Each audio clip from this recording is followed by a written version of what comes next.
Hey, natural born sisters. Welcome to another episode of Kinky in the Kitchen, where every swirl, curl, coil, and wave is celebrated. You'll hear inspiring stories from women who have left straight hair, wigs, and weaves behind, despite the discrimination and bias, to reclaim their power by rocking their natural hair. Be it spiraled, kinky, defined, or straight. Whether you're already a natural sister or still finding the courage to unleash your beautiful coils, you're not alone, and you're in the right place. Let's get to know your host.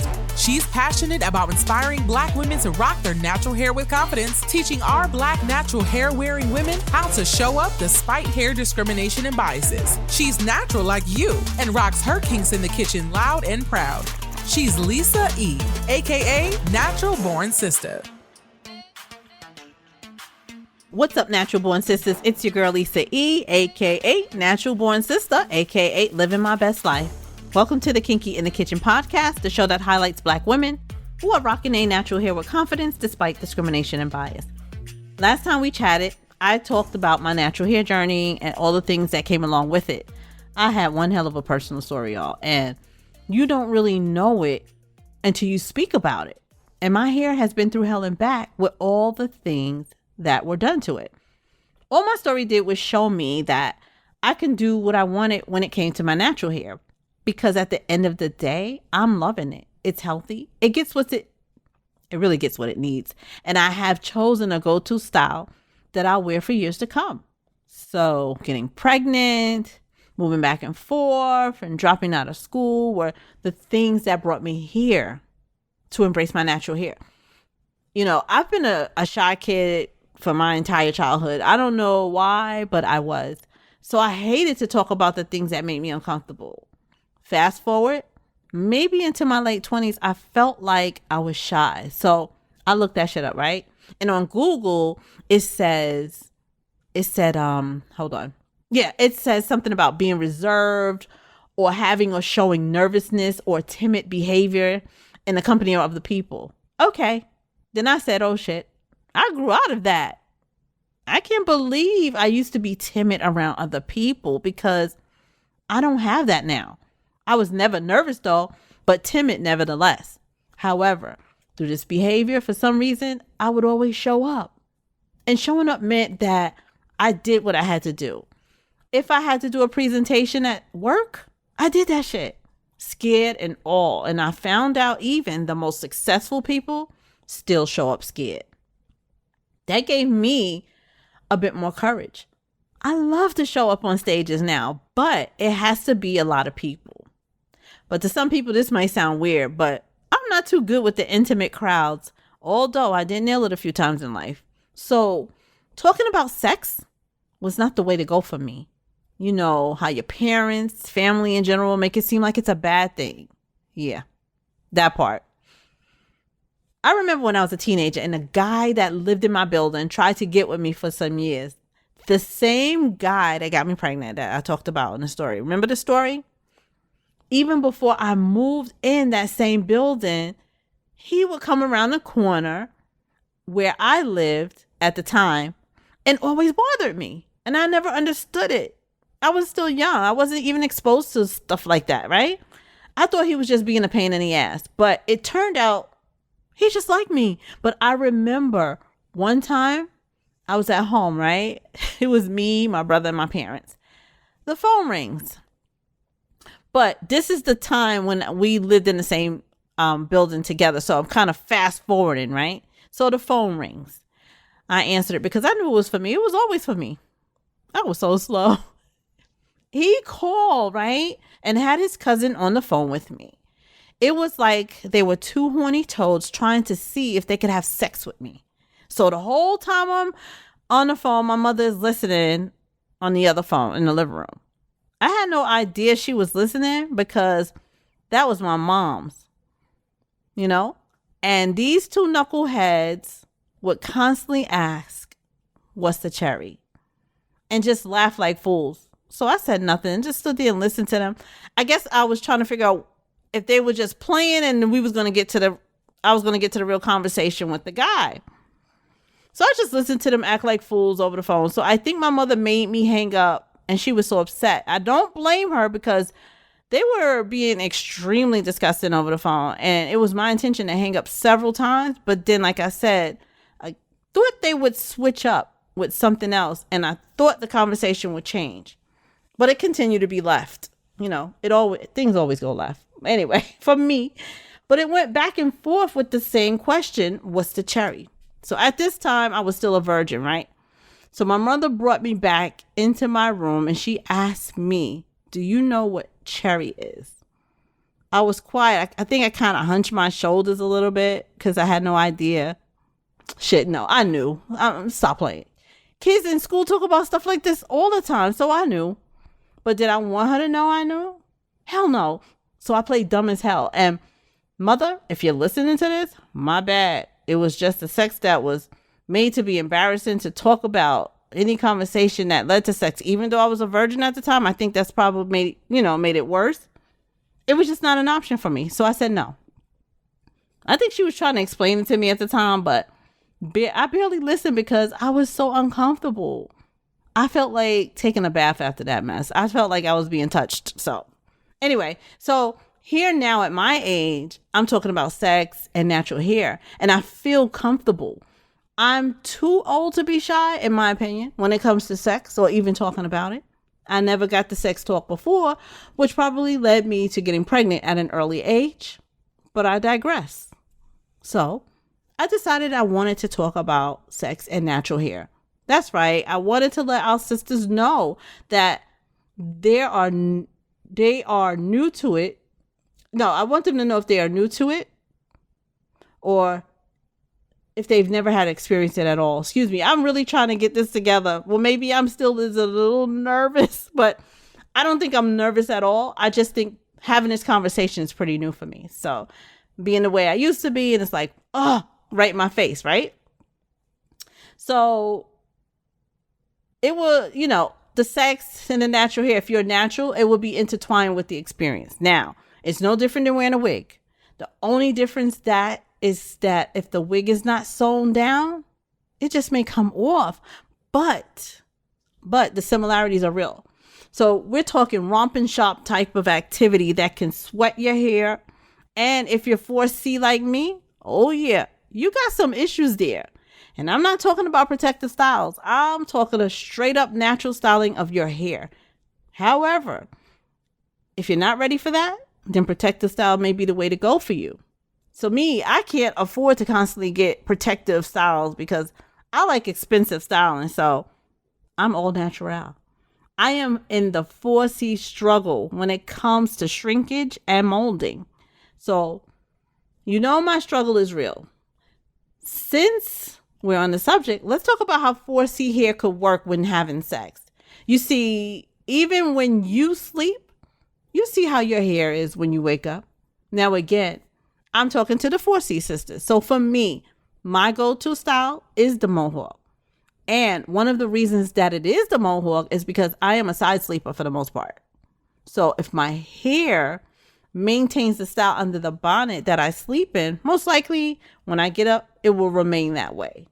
Because 4C texture tends to, bend to where you bend it. And what that means is the curl pattern is so tight that it will only mold. Not move, but it will mold. So a good example, say I sleep on my back. The back part of my hair will mash inward. It will mold to the way that I am laying down. Anyway, I turn, whatever I do, how I move, whatever, I will get those results. So the mohawks work for me. I can sleep on my side and allow the sides to mold more, which is less work for me in the morning of styling. I can just take my fingers, put some oil on it, pluck the mohawk out, and I'm good. Okay, enough of the 4C mold lesson. So I say all of this to say, whatever your hair does in your sleep, imagine that twice as much when having sex, especially if you are a wild sleeper, hence wild sexer. Now, it depends on when you are in your relationship. So for newbies, I suggest having a game plan. So if you know you're going in, prepare for it as if it was your first time. Sis, make sure your hair isn't saturated with any oils or moisturizers that can mess up pillowcases, sheets, etc. Create a go-to style you know will work after a wild night of sex. You don't want your hair interfering with having a good time or even messing it up with your partner. Please, newbies, do not put on a bonnet. Please. This is the test, sis.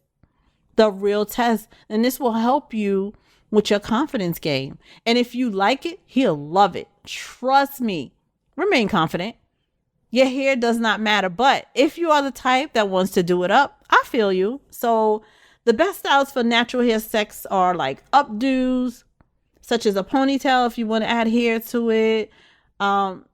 If you have to do it, just do it. You know, for me, a mohawk style seems to work. And all you have to do is worry about the back. Unless you're riding all night and ain't nobody doing all that.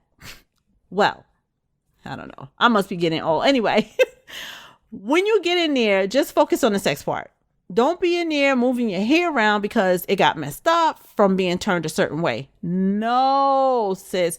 Leave it just like that. Let him get used to it, because if he sees that you're uncomfortable with it, it will just make him as uncomfortable or even more. Or he may just go limp.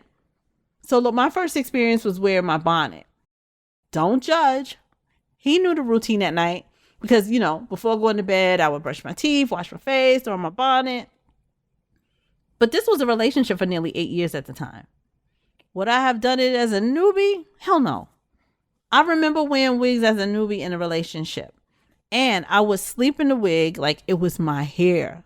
So ashamed to wear my own hair by just taking it off. But after the first couple of times, I noticed my wig was getting matted when I would get up in the morning. So I started to put on a bonnet over the wig at night. Now, some sisters would think this is not a big ass deal.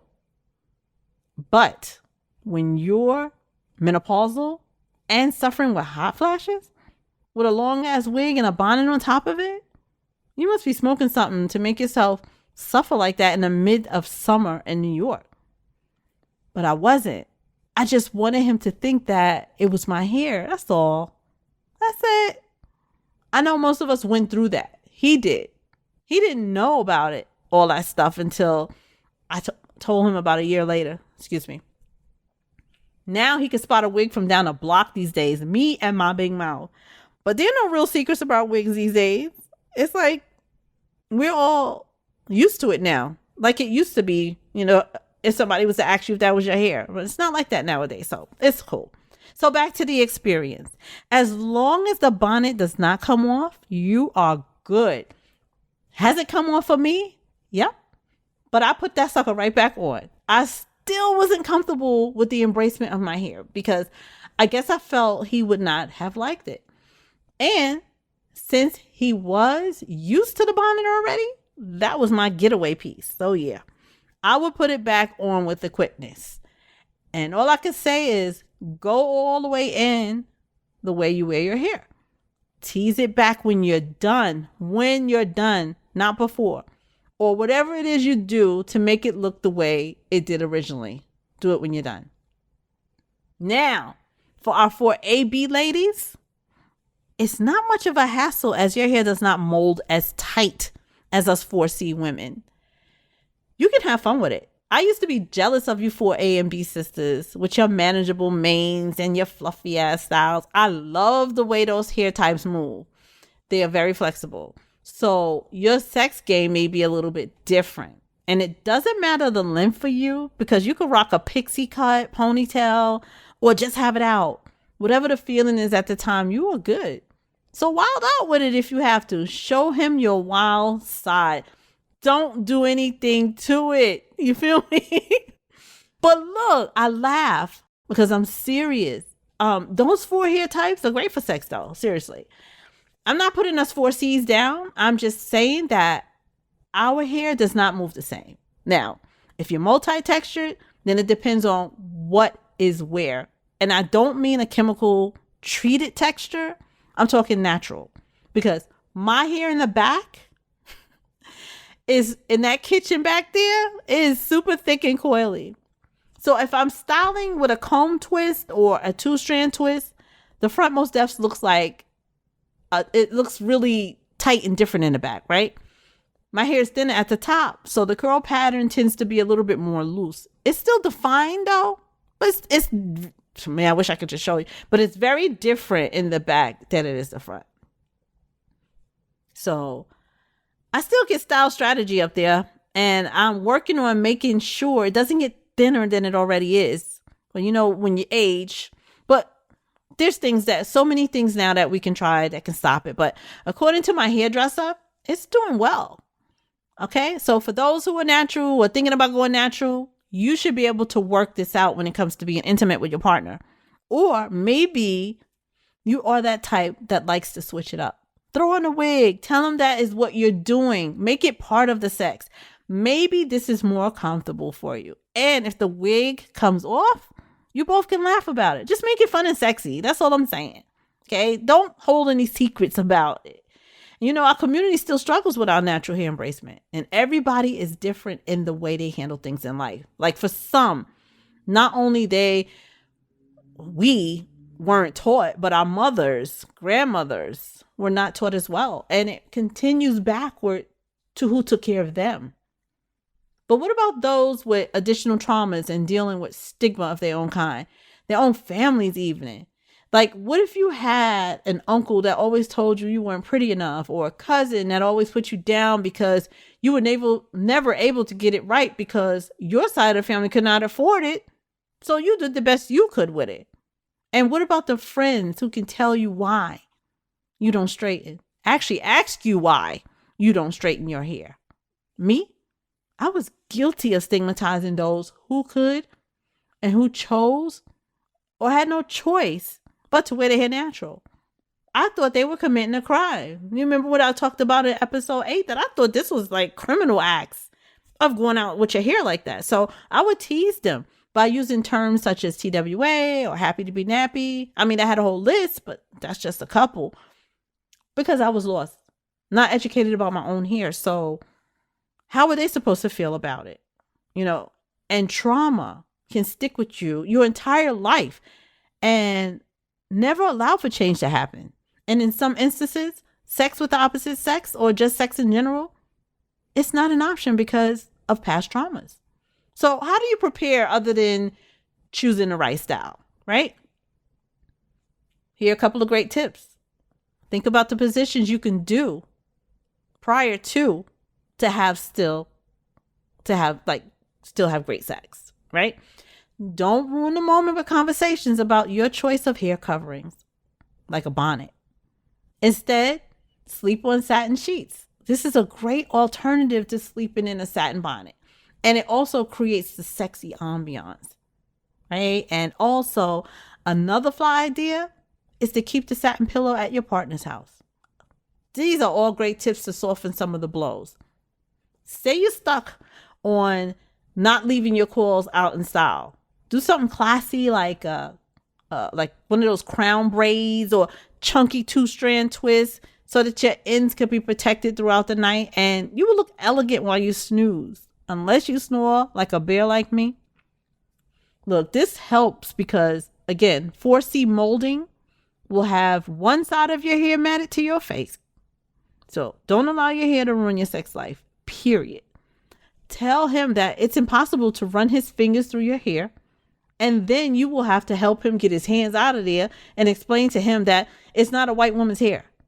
This could ruin a moment as well. Even talking about it prior can most definitely ruin the moment. So try to find clever ways to bring that up. You know what I mean?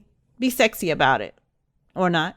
However you feel comfortable. This is my whole thing. I want us as Black women who are trying to embrace our hair to be comfortable with anything we do that has anything to do with it. Okay? So, incorporating styles with sex? Yeah, that sounds kinky. But what style? For me, I think the afro is the most sexiest outgoing style for sex, if you can get the afro style. And it's also good mainly for foreplay. But you won't be able to do this every night. If you have a job and have to sneak up in the middle of the night to put a crown braid in, that would be very exhausting. But what I can say though, is definitely a break from the braid every night. We have to work at this. And no one said it would be easy, but definitely attainable if you are willing to put in the work. So for those who can't participate in life's normalities, such as sex due to traumatic events, let's talk about that. I empathize with you. I want you to take a moment and think. See your younger self and talk to her. Tell her it doesn't matter what anybody says or does about. It's about me, what I want in life, how I can be the best me I can be, because it doesn't matter what anyone else thinks. Be strong and fight with the beauty of your hair. You will win every single time, I'm telling you, because our hair does some amazing things. Our hair grows tall, not down. We're an uplifting race to where our crown follows us with that. To show the world how strong we can be with our powerful locks. So take a stand today and bring somebody with you. Like maybe grab a close friend, maybe a cousin, maybe a couple of cousins, right? Sister, if you have a sister, your mother, bring them on a journey with you. Talk to them so that you don't have to be alone to be free. Because again, we have to do things that makes us comfortable, right? You want to be free of your natural curls. Free to be you or free to just be. You know, confidence is everything for a Black woman, especially for our natural hair. It's our right. And we need self-expression. And that's what our hair does for us. Confidence is nothing but just you doing it. There's no real strategy but to just do it. Besides the little nuances that help you to just do it, to make yourself feel better about yourself. Like we talked about earlier, if you want to put some hair on, if you want to, create certain styles for your hair, right? Make you feel better about yourself again. And that could be the style that could be to style it maybe, or, what about putting some makeup on? But what if you're not the makeup type like me? Styling alone is just fine. In fact, it's damn perfect. So take a stand today and be free. So why do I share these stories and give you the support you need as a natural Black sister? Kinky in the Kitchen exists because it's what I needed to create a platform for Black women who needed support in embracing their natural hair. So it was also to help me become accountable, for me to wear my hair. So I felt like if I wanted to help others and I wanted to make this bigger than what it was, I had to do it, right? So for those who want to build confidence in wearing their natural coils and spreading the inspiration to those who need to be inspired, women wearing natural hair in corporate America or at school or wherever feels like suicide mission, career suicide, social suicide, all kinds of suicide, right? Sure, we've come a long way since it was illegal to wear dreadlocks at work. But still, now we have the Crown Act.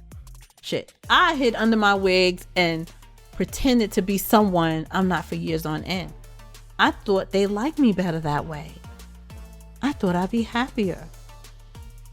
Being buried under a wig can be so lonely and alienating, but it doesn't have to be. I'm here for you, and so is our community. Look, I'm Lisa E., and you're listening to Kinky in the Kitchen, the show for all current transitioning and aspiring natural sisters. So let me tell you, in some moments, embracing into my natural hair felt like going out into the world exposed, naked. It felt like someone was holding a magnifying glass on the worst parts of me. But now that I'm on the other end, I realize that embracing it, just about how you look. It's just about that. It's just about being you, not how you look. It is a journey of self-rediscovery, a journey where you reclaim who you are, where you reclaim what the world has stolen, the freedom and magic of fully being yourself. Hiding who we are is very expensive on the wallet and heavy on the soul. And you know what I'm talking about. Those wigs, weaves, and blowouts, all that stuff is not cheap. In our community, you'll find the courage and flair to wear your hair as is, even if it takes a while. So come on over and make a statement. Tell the world you're not afraid to be natural despite the discrimination, the ignorance, and internalized self-hatred. So if you ever thought about it, if you want to be a guest on the show, email me at Natural Born Sistah. Sistah is spelled with AH at the end at gmail.com. Or message me on Facebook at Natural Born Sistah and continue the conversation. Ask questions on our Facebook discussion group called Kinky in the Kitchen. I believe it's Kinky in the Kitchen podcast discussion group or Kinky in the Kitchen discussion group. Either way you'll find it, it's easily pop up. And meet other natural born sisters who have shared their stories. And to those who have learned from them, they learn from listening to their stories. We are a family of sisters who don't stop when it comes to the support. Don't take my word for it. Check it out for yourself, sis. So subscribe to the show to hear the stories of women who are rocking their natural hair with confidence despite discrimination and bias. And we dropping new episodes that air every Wednesday. So I'll be waiting for you then. Peace out. That's all for today. What feelings are you left with? Do you have questions, thoughts? DM on IG at Natural Born Sistah and let's talk about it. Oh, and don't forget to leave us a rating on Apple Podcasts and Spotify. They really help us grow and reach more women who need company on their hair journey. We'll chat it up next week.